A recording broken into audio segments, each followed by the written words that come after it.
Gracias, hermano, por la libertad que tenemos en el espíritu y sobre todo aquí en Chile a estos jóvenes que sigan porque ustedes son el futuro del mañana.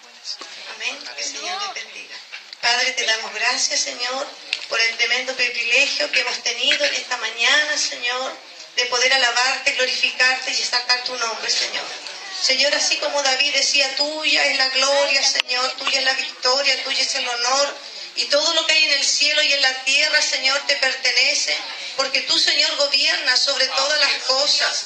El poder y las riquezas, Señor, están en tus manos y tú lo das.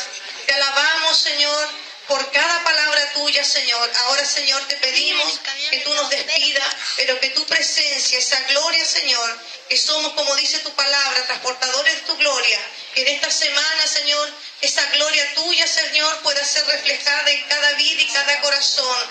Señor, sabemos que el árbol, Señor, se conoce por el fruto, no por las raíces. Y que esta semana, Señor, podamos dar más fruto en abundancia. Te damos gracias, Señor, en el nombre poderoso de nuestro Señor Jesucristo. Amén.